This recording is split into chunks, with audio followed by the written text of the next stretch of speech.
Visualize passing away due to an illness only to be brought before God. And when you're blessed with an almighty tool that lets you live out your dreams as a farmer, you start to attract dangerous monsters that seek out your power.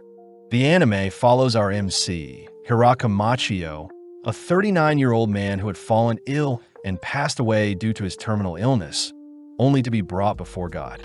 God says they're willing to give Hiraku a second chance at life.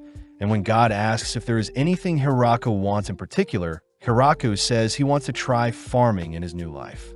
Intrigued by the request, God contacts the god of agriculture to help bless Hiraku's new body.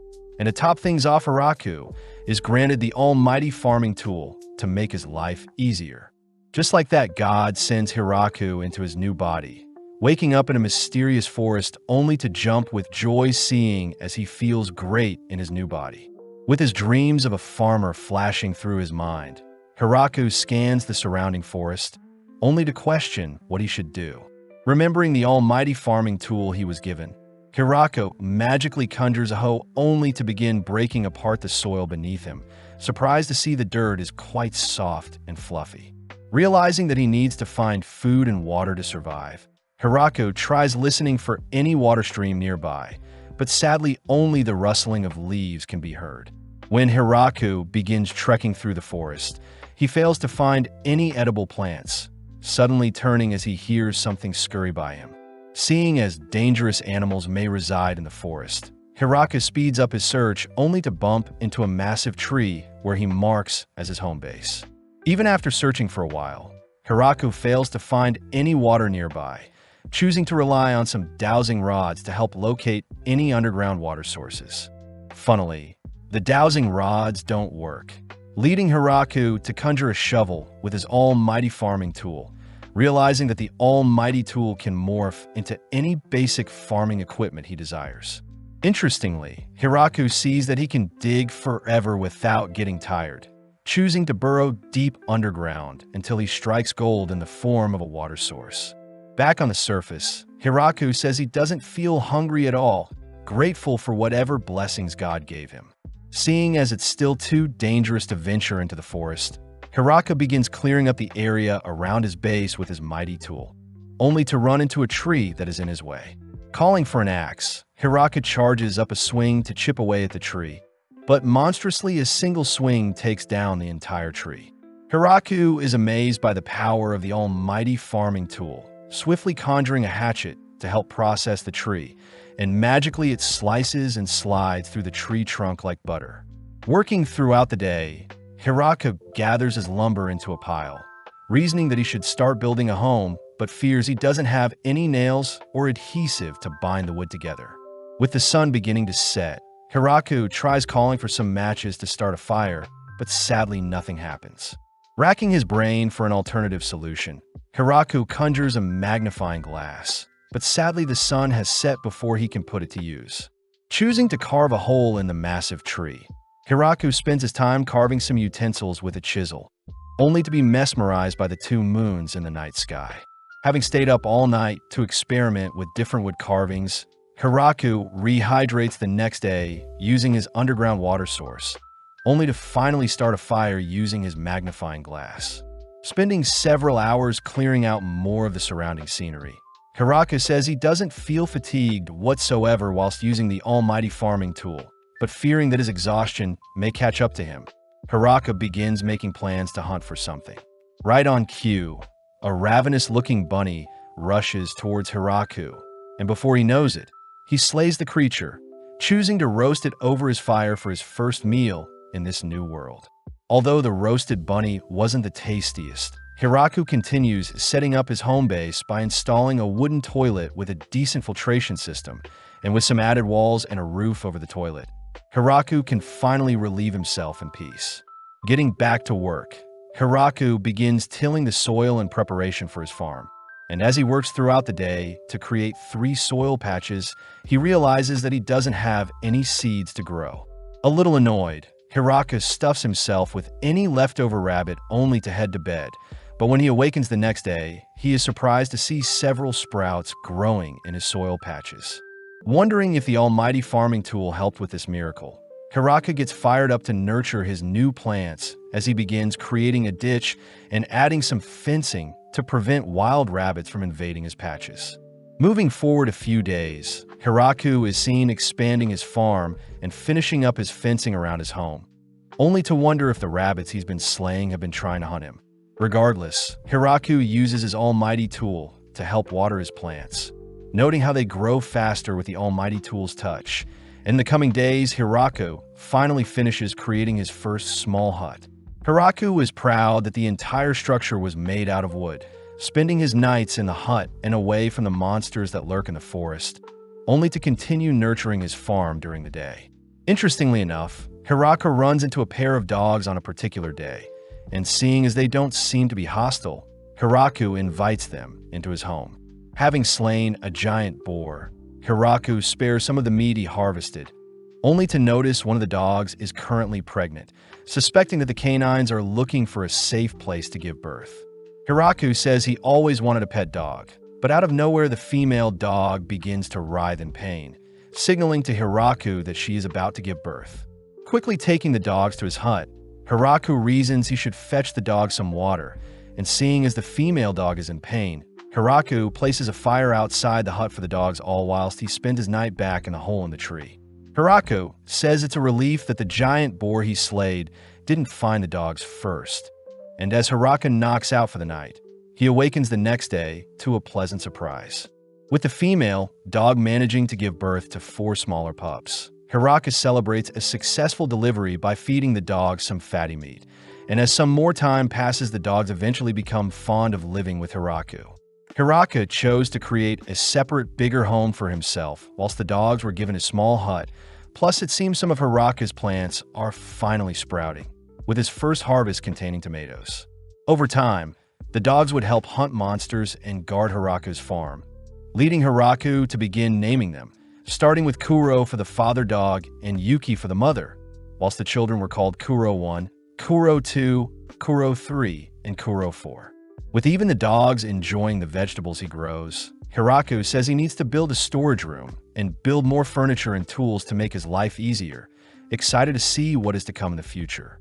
At night, we see a hooded lady asking for a way to cross the nearby mountain, but a townsfolk says it is too dangerous to cross the mountain since she'll need to pass through the forest of death. Cutting over to God, we see him checking in on how Hiraku is doing, only to feel bad seeing as Hiraku was spawned into the forest of death with nothing to go on.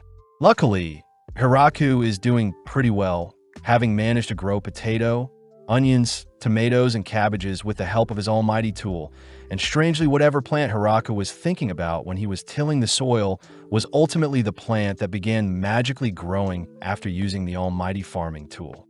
Hiraku suspects that most plants bear vegetables after 2 weeks, and upon inspecting the potatoes, Hiraku realizes that the potatoes grown near the root are actually poisonous, information he commits to heart. Hiraku also shows off the statues he carved of the agriculture and creator god as a way to thank them for his new life.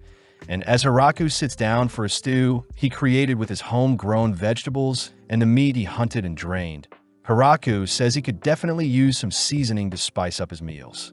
Hiraku reasons he should start planting some fruit plants as well, placing them outside his fence, seeing as they'll take a while to grow, and in the meantime Hiraku plays fetch with the dogs. Hiraku is glad to have others to spend time with, surprised to see the dogs have horns, and interestingly enough Hiraku can use them to help navigate through the forest. With the help of Kuro's keen senses, Hiraku stumbles onto a river that could act as a reliable water source. And with Hiraku wanting to dig a path from the river all the way back to his home, he first sets up a toilet near the river in case of emergencies. Having transformed his almighty tool into a wheelbarrow, Hiraku says he can transport things around more faster, and back at home base he has begun expansion of his fields. Hiraku begins to add oilseed plants to help with the production of oil, wheat to yield flour, and sugarcane for sugar. Off to the side, Hiraku sees that his soybean plants have grown, but sadly he has no salt to enjoy them as edamame. And before he knows it, some more time has passed and the surroundings have gotten more cold. Hiraku says he can see snow forming on the nearby mountains, fearing what winter has installed for him. And having failed to use the rabbit's fur as additional layers of clothing, Hiraka chooses to stock up for the winter. Out of nowhere, Kuro introduced Hiraku to a fluffy-looking spider, a creature that is able to produce silk and weave them into clothing for Hiraku. Hiraka gladly allows the spider to stay in his giant tree, all whilst feeding it some potatoes in exchange for some warm clothing. Surprisingly, the spider also decks out Hiraka's home with some sheets for his bed, pillows, and curtains, ultimately bestowing the name of Zabuton. As snow falls on Hiraku's home, he chooses to lock himself away in his house where his fire pit keeps him warm and his harvested vegetables keep him fed, but Hiraku begins to feel lonely, wondering when he'll get to speak with people again. With time flying by, winter eventually passes and Hiraku returns to his daily routine. But interestingly, Kuro and Yuki's pups have all grown up and began venturing into the nearby forest. Not even a day later, the pups return with partners of their own. And as for Zabuton, it seems she had given birth to children of her own. More motivated than ever to expand his farm, to feed his expanding family. But suddenly Hiraku's companions alert Hiraku to something dangerous nearby, prompting Hiraku to rush and check it out. Deep in the forest, Hiraku runs into a shy-looking girl who has been cornered by his companions. But as the girl asks for help, Hiraku's companions prepare to attack her. Hiraku calls for everyone to stand down, preparing to hand the girl some clothing to cover up, but suddenly she leaps onto Hiraku, swiftly biting his neck. Having tasted his blood, the girl begins to transform and grow before Hiraku's eyes. But before Hiraku can ask who she is, Hiraku's dogs attack her, forcing her to revert back into her smaller form. Hiraku learns that the girl had to suck his blood to replenish her strength. And funnily enough, when she tried devouring one of Hiraku's companions prior, she was brutally beaten by them. Feeling bad for the poor girl, Hiraku allows her to refuel and suck his blood, surprisingly feeling fine due to his healthy body blessing from the gods. Taking the girl back to his base, Hiraku sees that she is drawn to the tomato he has grown, a plant she isn't familiar with. As the girl munches on a juicy tomato, he gladly shows her around his farm, both spending the day chatting and having fun, only to retreat into Hiraku's home for the night. Hiraku hears that the girl's name is Rururushi the vampire, a being capable of wielding magic and also researches medicinal plants. Ru says some nobles were after her research, so they chased her into the forest. But luckily, Ru has been saved and plans to study the plants Hiraku has grown before she leaves. Hiraku hears that the forest he lives in is quite dangerous, and that his almighty farming tool is magic Ru has never seen before.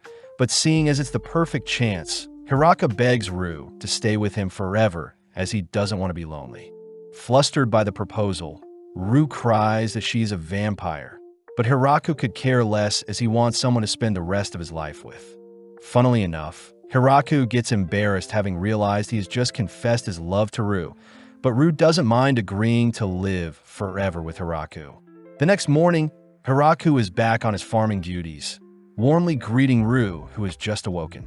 Ru says she is in her smaller form to prevent Hiraku from embracing her whilst he's all dirty. But Hiraku says Ru is their first official villager, uttering that he can help Ru grow some medicinal herbs if she likes. Later that night, we see another mysterious girl asking for directions through the forest of death, strangely uttering that she'll be fine with traveling through the forest. Within a few days of living with Ru, Hiraku is grateful that Ru installed some light magic in their bathroom, along with showing Hiraku where to mine some salt. Now with the sleepy vampire awake, they head to check on their orange and peach trees, all while sipping on some tea Ru had brewed. Hiraku mentions how he is craving some black tea, but out of nowhere Hiraku hears that there is another intruder nearby, rushing into the forest only to see a winged girl crying out for help. As Hiraku defuses the situation, he becomes speechless seeing the girl heal her wounds with a wave of her finger. And surprisingly, she seems to have been looking for Ru. Heading home, the girl introduces herself as Tia, the Angel, a race of warriors that are quite strong. Tia is surprised to hear that Hiraku is Ru's husband, but Tia regretfully informs Hiraku that there had been a bounty placed on Ru since she had wreaked havoc in a nearby town. Ru says she was captured by a noble and forced to create medicine for them, so she rebelled and escaped. But before Tia can scold Rue for causing so much trouble, Rue admits that she was wrong to have destroyed the noble's home. Tia is surprised Rue has matured a decent amount, even offering to show Tia around their base, only for Rue to present their growing crops along with their soon-to-bloom fruits. When Rue introduces Zabuton, Tia collapses out of shock, having a fear for spiders. But to cheer her up, Rue invites Tia to harvest some crops with them. With Hiraku taking the lead, he shows Tia how to harvest some cabbages, and seeing as Tia is intrigued by the vegetable, Hiraku washes and seasons some leaf for Tia to try. Although skeptical, Tia is pleasantly surprised to see the cabbage taste quite fresh, inspiring our trio to work throughout the rest of the day. Satisfied by their harvest, the girls clean themselves with magic, only for our trio to head inside where Tia indulges in some succulent strawberries. Seeing as Tia enjoyed her time farming with them, Rue declares that Tia will be living with them moving forward in time, where Tia has become part of the village. With Tia present, we see the girls creating golems to help move around heavy logs, and when Tia asks if they could add more strawberry plants to their farm, Hiraku says the strawberries will be hard to manage, plus he fears there will be too much food for them to eat alone. Right on cue, Hiraku takes note of the new puppies that have been birthed from Kuro and Yuki's children, and seeing as they'll need to further expand the hut for their new puppies, Hiraku gets to work opening up another section in the forest for the pups to roam around, erecting a bigger home for the dogs to stay. Hiraku admits that he is having trouble finding names for the new pups, and when Hiraku checks on Zabuton, we see some of her children leaving the village to explore the greater world.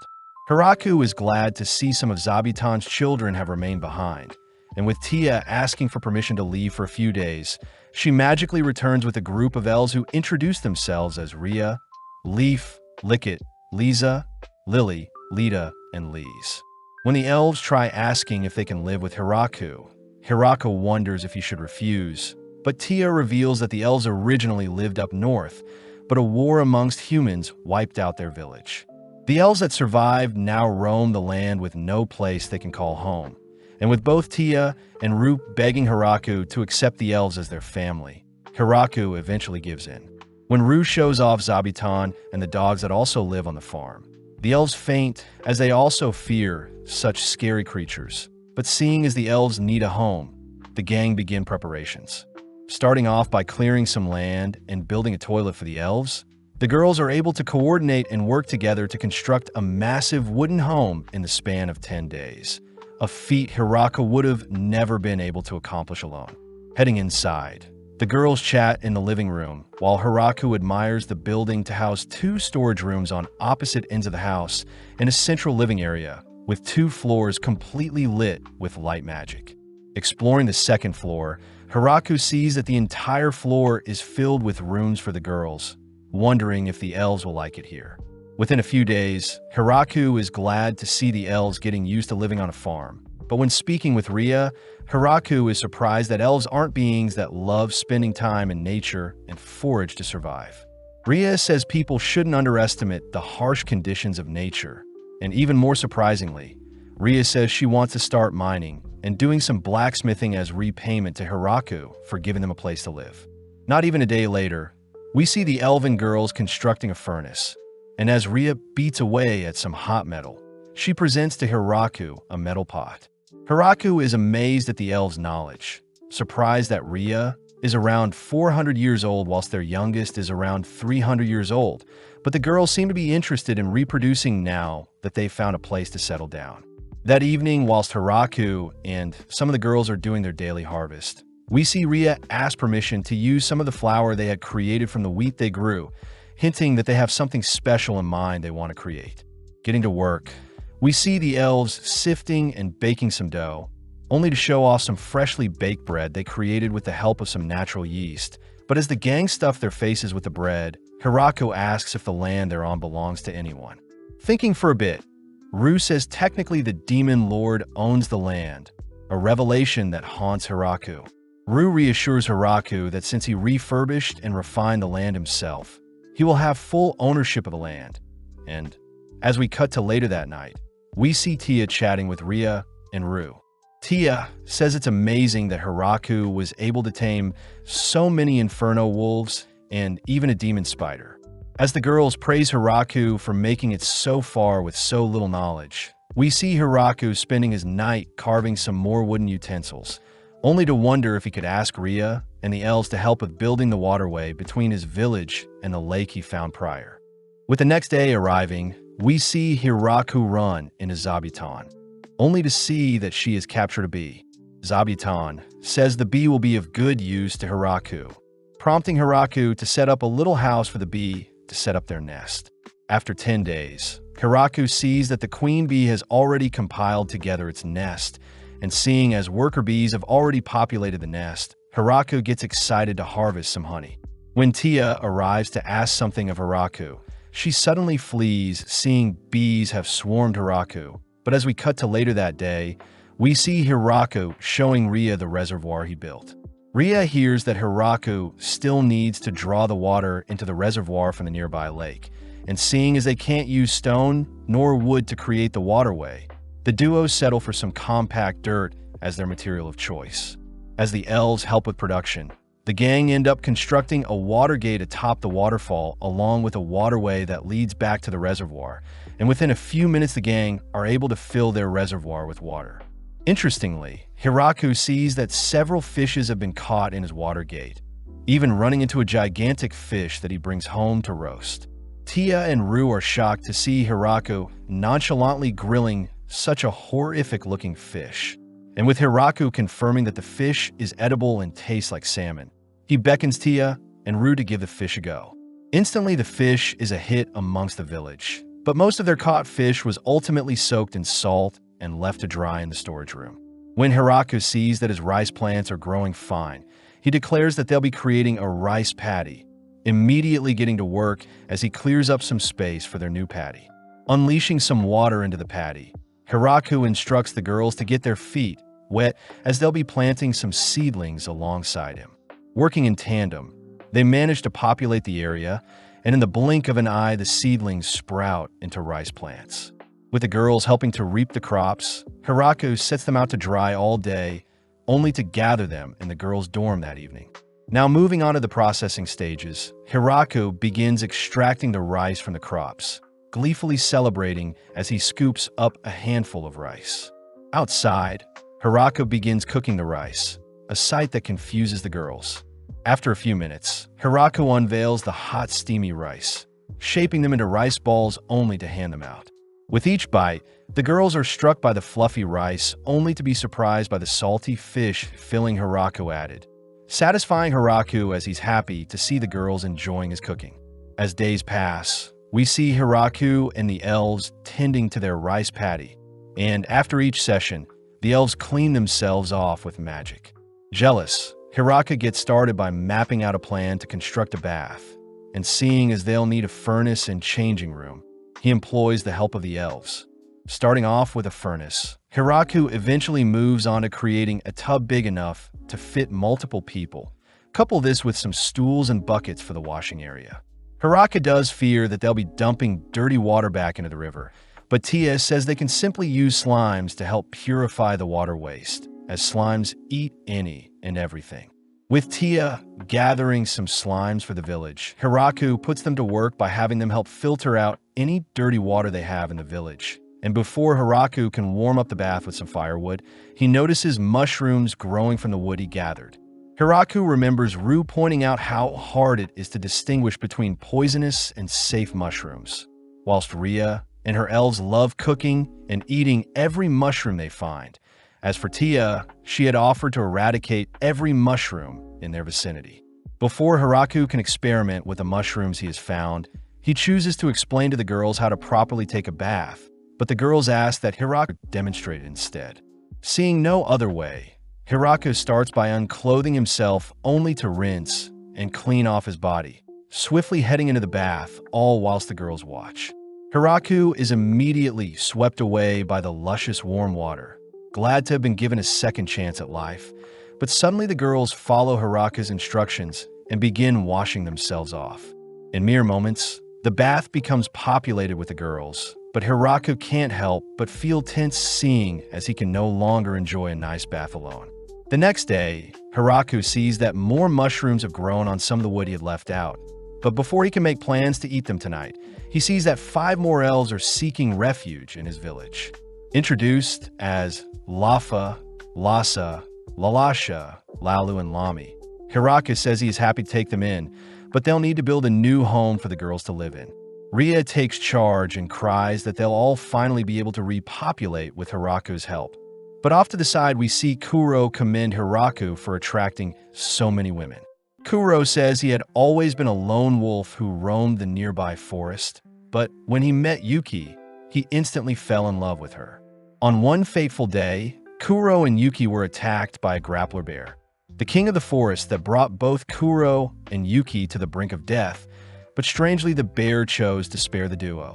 It was then when Kuro and Yuki sought out Hiraku's help for a place to stay and give birth. And even though Hiraku wielded the almighty farming tool that could slay anything, Hiraku still lent a helping hand to save Kuro and Yuki's life. Kuro says Hiraku will forever be their masters, wondering if Hiraku understands how terrifying their breed of inferno wolves can be. But none of that really matters, as Kuro says he is just blessed to have such a caring master. Cutting forward a few days, Hiraku is baffled to lay eyes on the massive mansion Ria and the elves had managed to construct, and seeing as everyone is living together, Hiraku will have the biggest room in the mansion.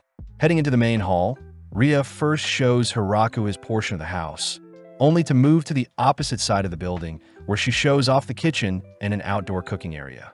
Underground is the cellar to store food and firewood, and on the second floor, we see Rue and Tia excited to see they have rooms of their own. Seeing an interesting room in particular, Hiraku heaves open the door, only to quickly shut it, seeing as it resembles a dungeon of sorts.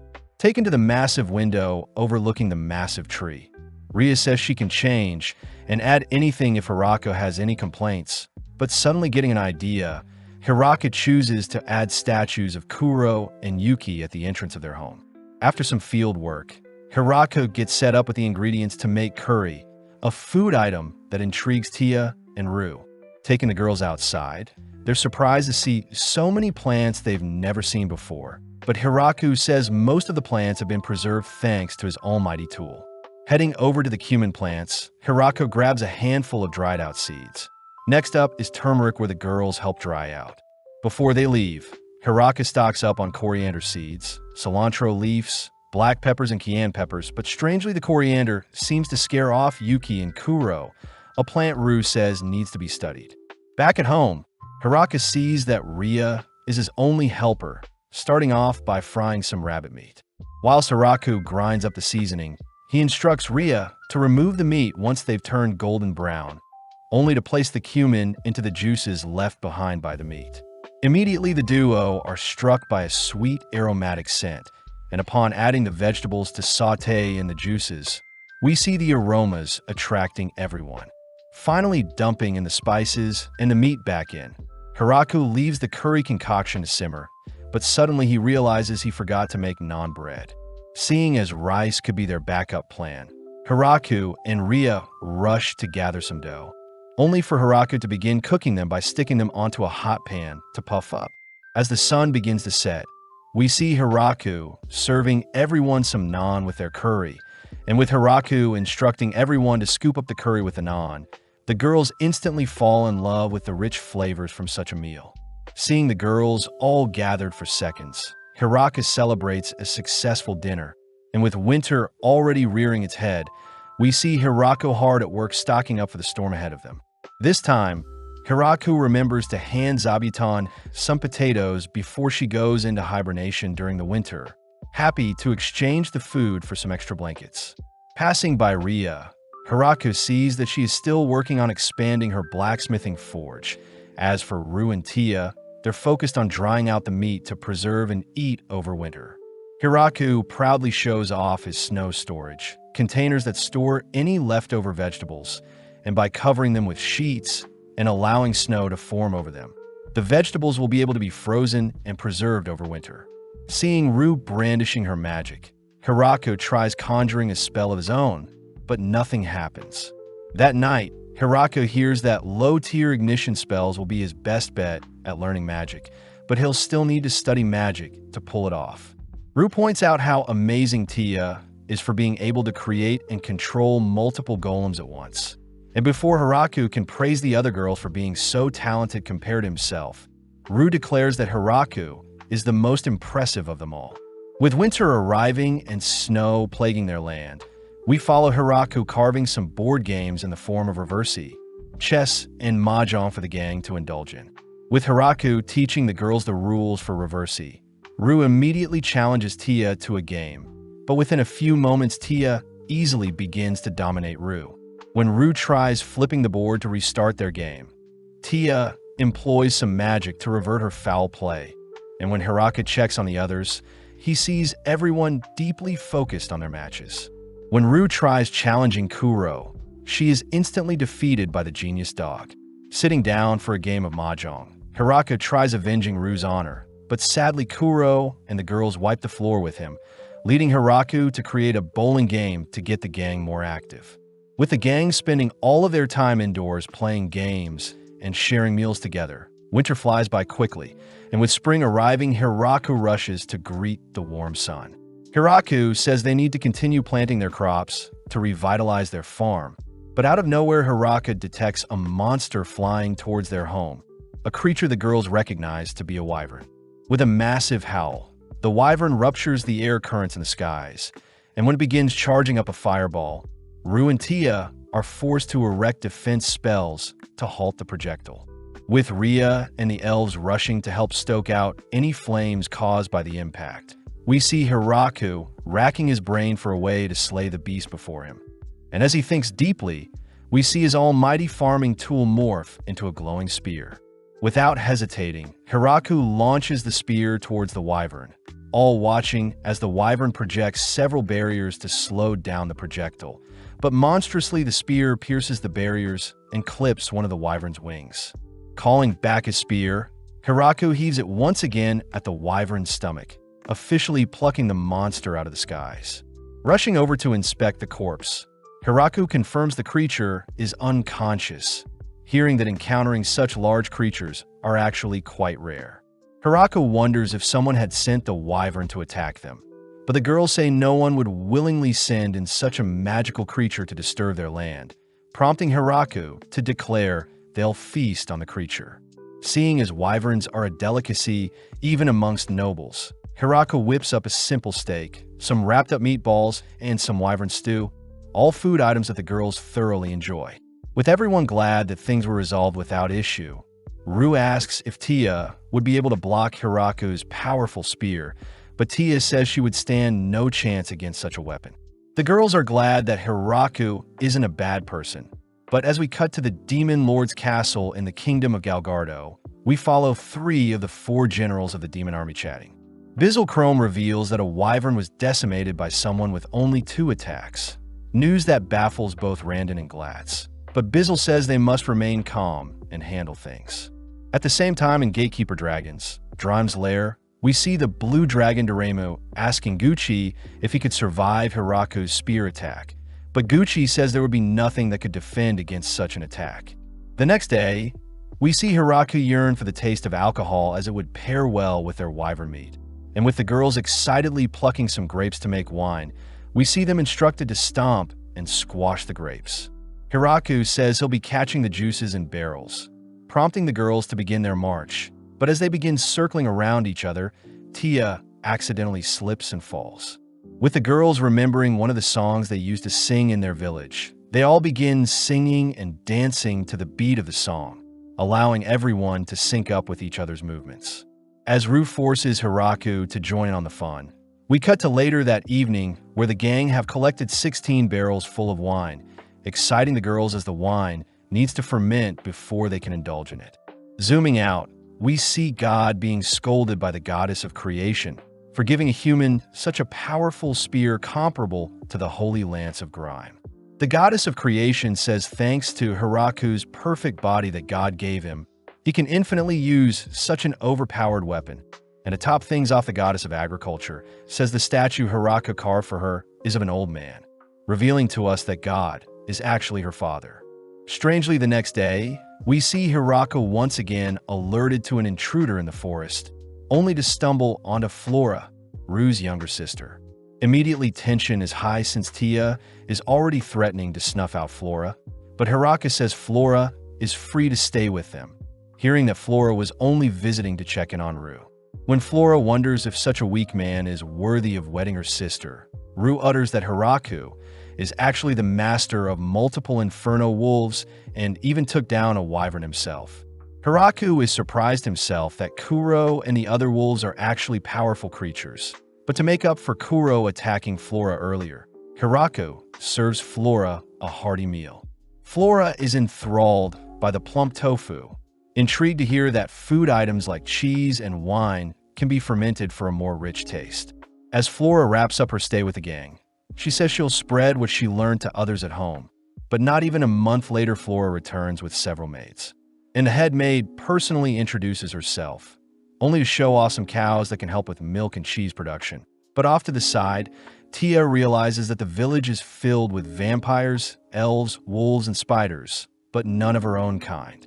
Rushing off to recruit people, Tia shows off her underlings, Gran Maria, Kyurel, and Corone the angels. As for Daga the lizardman, he presents Hiraku with a chicken to lay eggs. Straight away, Hiraka sees that and her maids are hardworking. Plus, they seem to hail from the race of ogres. Hiraku feels bad seeing and her maids dining on simple potatoes. But when he tries teaching them the beauty of cooking, he realizes the maids will need more practice with the meals they cook. As for the three angels Tia had brought, they had been given the responsibility of patrolling the premises as a line of defense. And finally, for Daga and his lizardman, they were all tasked with helping with construction. Not too long after, Ria had shown off the other elves seeking refuge, and seeing as their village has grown drastically, Hiraku had asked for a representative of each race to gather for him. Hiraku says he would like to come up with a name for the village, and seeing as he doesn't want to use his name nor name it after the Forest of Death, Hiraku settles on calling it the Great Tree Village after the massive tree pillar their village was built around. At night, Hiraku holds a party to commemorate the naming of their village, only to be deemed mayor by his villagers. Gladly accepting the role, we see the village party throughout the night with some of the wine they fermented, all whilst Hiraku takes in the moment, grateful to be able to share the spoils of his new life with others. With days passing, Hiraku continues to live out his routine of tending to his farm, but out of nowhere he hears that a messenger from the demon castle has arrived. Taken to meet Bizzle, Bizzle is intrigued to see that Hiraku is the mayor of the village, and as a peace treaty, Bizzle gives Hiraku a rare-looking item. When Bizzle says that the demon lord would like to speak with Hiraku about his village settlement, Hiraku begins to fear that the demon lord may take away his village if he doesn't show his gratitude. So Hiraku offers to pay a 10% tax on all the things he grows every year. Bizzle is surprised by the offer, instantly accepting the offer as Hiraku heads inside to write a contract that offers up 10% of what they grow. This excludes the things produced by animals and handmade. Just like that, Bizzle surprisingly leaves without any complaints, only for the girls to compliment Hiraku's negotiation tactics. Since their village is paying tax, they are now under the demon lord's protection, and normally a tax of 50 to 60% is to be expected, plus having the demon pick up the tax once every year was quite bold. Rue is ecstatic that the gift granted to them is a rare medicine capable of healing all wounds. But as we cut to later that night, we see the three demon generals gathered once more. Bizzle had reported that Hiraku was willing to submit to the Demon King for only a 10% tax, an offer he couldn't refuse, especially since Rue the Vampire Princess and Tia, the strongest of the angels, were amongst the villagers. The generals begin to quiver when they hear that an army of high elves and inferno wolves were part of the village, and to make things worse, the killer angels were the ones who were patrolling the village. Bizzle says he was lucky that Hiraku didn't mark the demons as his enemy, and strangely they were given some apples wrapped in the silk of a demon spider, a creature that even gave a previous demon lord a hard time. Surprisingly, the next day, Dorame, the ruler of the dragon, and Gucci present Hiraku a special sword as a gift, seeing as they're technically neighbors. Hiraku asks why Dorame is bowing his head, and seeing as Dorame is quite scared, Hiraku invites the visitors in, only for Dorame to transform into his human form. Instantly, Dorame takes a liking to the village's food and booze, but Gucci asks the drunk Dorame to not cause a scene. With some apples as parting gifts, Hiraku sends Dorame and Gucci off, only to wonder how he should handle other diplomatic relations moving forward.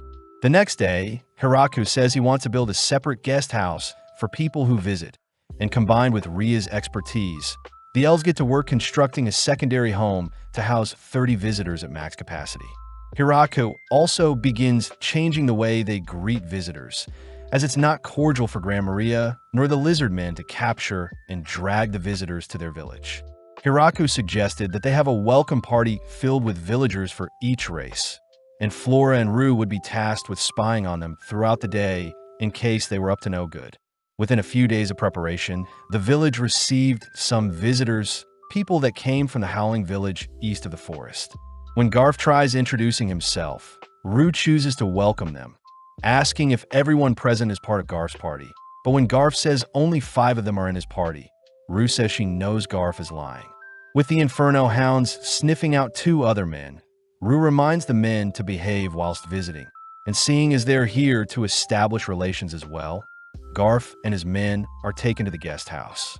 Greeted by and her maids, the men get comfy, but the girls are still on high alert seeing as Garf didn't bring any gifts for the village. The girls utter that their hospitality will reflect how well Garf and his men respect their village, and seeing as Garf had lied to them and didn't bring any gifts, the girls only plan on serving them mediocre food at best.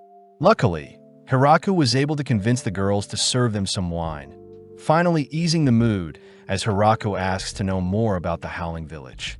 Apparently, the Howling Village has been thriving for over 500 years, with its settlement split across 5 regions, and it houses around 100 beastmen in total.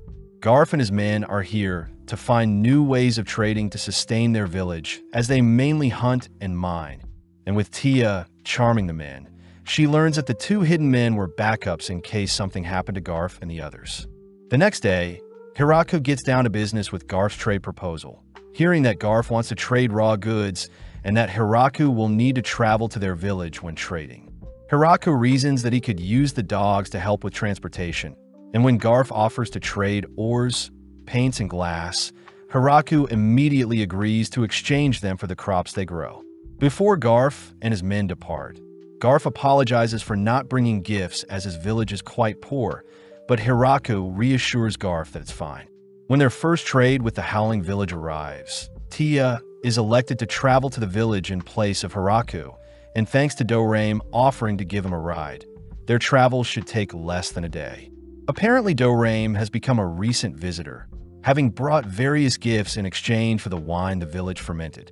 As Dorame takes to the air, we see Tia arriving at the Howling Village not too long after, and although the villagers were hesitant at first, they eventually celebrated a successful trade with the Great Tree Village. Tia reports that the Beastmen want to send over 20 of their kind to live with Hiraku's village, and fearing that they need more manpower, Hiraku requests that there be a mix of boys and girls amongst the Beast people joining them. Soon after, Senna and many other Beast girls greet Hiraku, all hesitant at what Hiraku has installed for them. Surprisingly, Hiraku warmly greets them, prompting Senna to show off the boys they've picked out just like Hiraku asked for. Sadly, they weren't the manpower he was expecting. With Lemulias as the Beastman's house manager, the Beast people slowly integrate into life in the village, but they still faint upon seeing Zabuton and the Inferno Hounds. Hiraku is glad to see the Beast kids thriving in the village, but upon seeing Senna able to use magic, Hiraku gets jealous realizing that everyone in the village is capable of some form of magic, except him of course.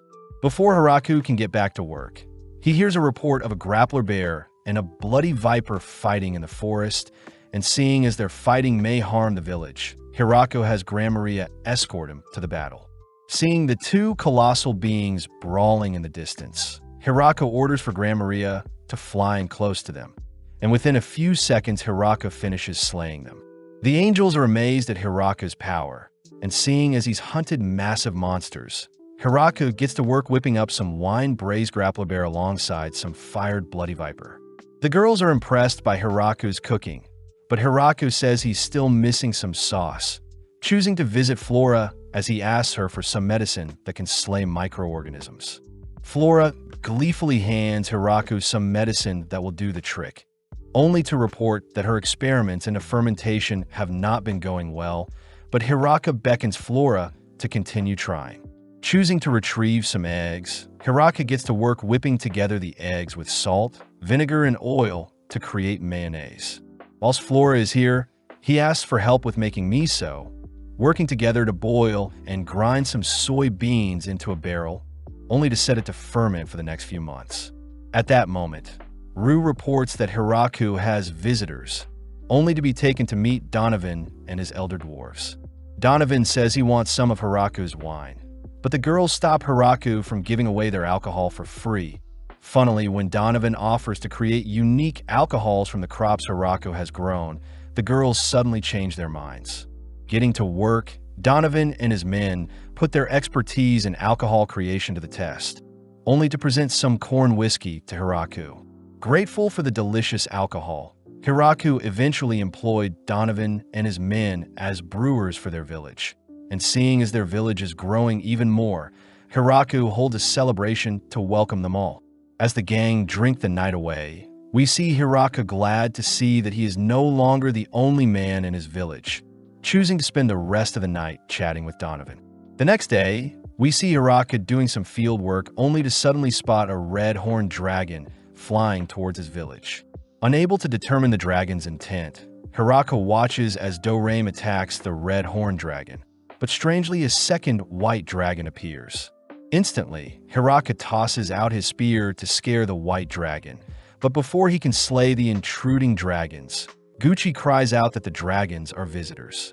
Revealed to be Dorame's wife and daughter, Ladisamun and Grafalun, who have simply followed Dorame to the village as he was constantly sneaking off at night with all of their treasures. Luckily, Hiraku is able to clear things up as Dorame was only sneaking off and drinking the night away.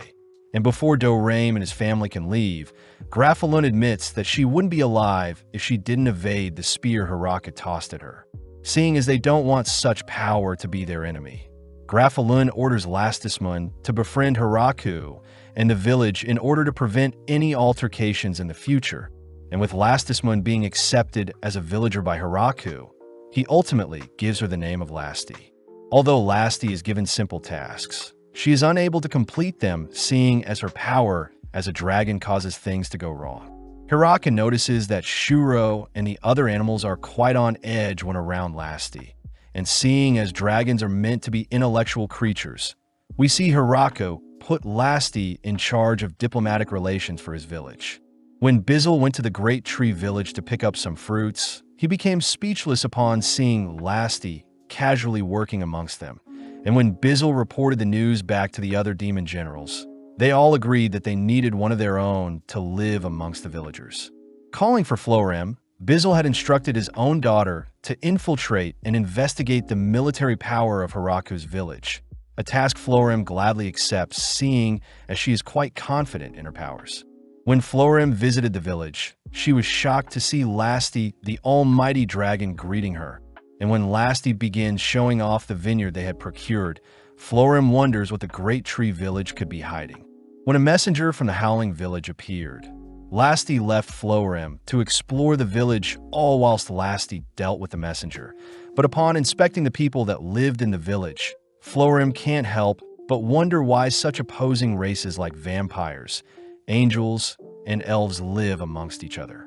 To make things worse, Florem notices demon spiders and inferno wolves amongst the villagers, making Florem feel helpless as her demon army wouldn't stand a chance against the village's military power. Florem still wonders who the mayor of the village is, coincidentally running into Hiraku, but having mistaken him for a random villager, she simply runs off to continue her investigations. Later that day, Florem finally realizes that Hiraku the human is actually the mayor of the village, being responsible for slaying a wyvern and taming so many powerful creatures. Not even a day later, Florem has decided to live amongst the others, diligently helping out when she can, but she still stiffens up when Hiraku is around. Moving forward in time, we see the village populated with all sorts of colored slimes, but only became a big issue when one of the slimes slurped up an entire barrel of alcohol. The girls are pissed that their precious alcohol was wasted on a mere slime. But before they could punish the red-looking slime, Florem had convinced the girls to let the slime go, seeing as it was probably an accident. With autumn finally here, Hiraku is glad to see he was able to get more work done in the cooler temperature, and having worked up a storm, Hiraku and the girls sit down for some hot pot. Hiraku says he loves adding mushrooms to the hot pot, but what he is craving is seafood, alerting the girls as they wonder what types of creatures they'll have to face to satisfy Hiraku's hunger. Seeing as they need access to the ocean, Florem suggests they visit the port city south of their location, sparking Flora and Lasti to join Florem on their travels to the port city of Shishido. Within 3 days, the girls return with Michael Guraun, the merchant, who shows off an array of marine products he has procured. And as a gift, Michael promises to give Hiraku as much seaweed as he wants, seeing as fishermen have no use for it. Getting serious, Michael requests to be the purveyor of the Great Tree Village, someone that will be solely responsible for all the trades done by the village. Michael says he can make the village much more money, especially with the unique crops the village grows. And with Michael running through his plans and partnership with the village, they wrap up their business talks before sundown. Hiraku is grateful to have met such a skilled merchant, but as we flash back a few days to before Michael met Hiraku, we follow him in the city of Shishido, where he is very busy having to manage the largest trading company in the city. Michael had heard that some people are here to drop off some goods, and upon hearing that they're from a farm, Michael rushes to greet them. Horrified to see that Florem, the daughter from the Chrome Demon family, and Lasti, the horrifying dragon, are present, Michael had chosen to brace himself for what is to come. Taken outside and brought before some rare fruits, Michael was surprised that the girls are offering up the rare fruits for some of the fish his company caught. And when Michael was brought to meet Lasti's family and the villagers of the Great Tree Village, he reasoned that he needed to befriend Hiraku at all cost. In the present, Michael says he is glad things went well, all whilst Hiraku and the girls enjoy a hearty hot pot with the seafood Michael dropped off. On another fateful day, Hiraku ran into another dragon that gave the angels trouble, and the dragon seems to be destroying the nearby forest. Hiraku chooses to take aim with his spear. Having plucked the dragon from the skies, he sees that the dragon is actually a girl, and strangely the girl isn't explaining her reason for showing up. Before Hiraku can interrogate her, Dorame appears and apologizes on behalf of his big sister Hakurin, only to reveal that Hakurin is here to see who Lasti's future husband is. Hiraku also hears that Hakurin is jealous, seeing as Lasti found a man before she could, but this annoys Hiraku as he demands that Hakurin clean up the mess she made in the forest. At night, Hiraku treats Dorame and Hakurin to a feast, something that makes Lasti feel bad, seeing as they're causing trouble for Hiraku. Hiraku reassures Lasti that it's fine, and seeing as Hakurin wants to play mahjong with everyone, they all agree to play strip mahjong. After only a few games, we see the dragons dominating Hiraku as he is left with only his boxers.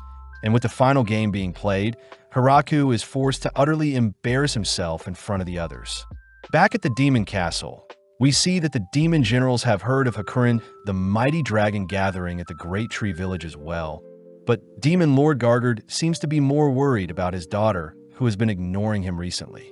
In the village, Hakurin had chosen to stay, and seeing as she is quite lazy, Hiraku had to force her to do any job he could find to keep her busy. Luckily, Hakurin agreed to be the village teacher and help inspire the youth.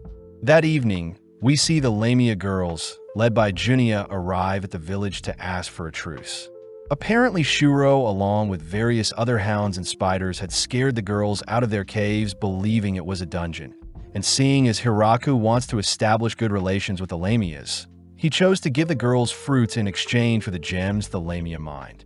Hiraku had also promised to leave the Lamia's territory alone, adding that he would like the girls to cover themselves up when visiting, hence officially starting the Lamia delivery service for a reliable exchange of gems. At night, we see Rosalind Greach, Roage Mamonros, and Klakas Bugle all egging on the Demon Lord's daughter, Princess Yuri, to rescue Florem, as they suspect she is being held hostage in the Great Tree Village. At the same time, we see Florem hard at work, having been put in charge of the village's accounting, only to be visited by her father, who has used some teleportation magic. Bizzle reveals that Yuri has been swayed by her followers to attack the Great Tree Village, and seeing as the Demon Lord Gargard, nor Florem herself, is able to convince Yuri otherwise, Bizzle suggests that they gather their own forces to squash Yuri's before things get out of hand. Hearing that Yuri's forces total 300, Florem simply asks the Lamia girls to scare Yuri's forces a bit, only to have Rosalind, Roage, and Klakas be captured. Florem tells Hiraku that the three troublemakers will be working under her moving forward. Plus, Yuri will be joining them, seeing as she's been quite spoiled as the Demon Lord's princess. Getting to work, Florem shows the girls around the village, all enthralled by the advancements the villagers have made to make life worth living. The three bratty girls are a little disappointed they'll be put to work, choosing to flee later that night, but they're easily caught and brought back to the village. Florem decides to split up her original jobs amongst the girls, ultimately deeming them the Town Hall girls. And as Florem spends the rest of her time with Yuri, Yuri admits that she wasn't expecting such pleasant living conditions. Yuri apologizes for wanting to harm the Great Tree Village, but she cries that she simply wanted Florem back, having believed she was taken hostage. Florem agrees to be more transparent with Yuri moving forward.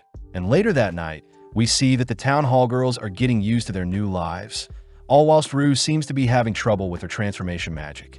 As days pass by, we see Yuri and the Town Hall girls all working alongside the Beast children to handle mundane tasks, all whilst taking in a commoner life they would have never had to experience.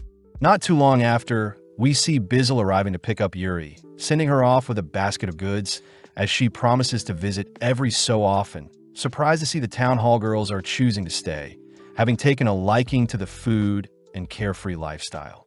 As Bizzle helps teleport Yuri away, we cut to Gargard, who asks Bizzle for advice on raising a daughter, curious as to why Yuri always seems busy.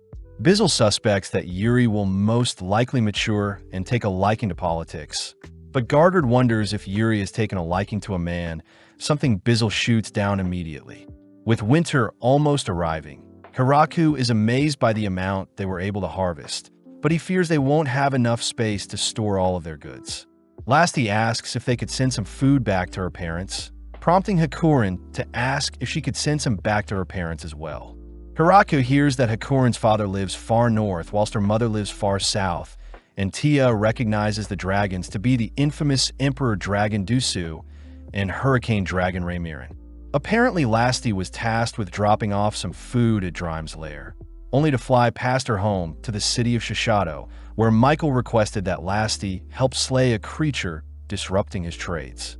With Lasti returning with the spoils of her trip, we see Hakurin was sent north, where she encounters some mountain elves Hiraku had mistaken as dark elves, all led by Ya.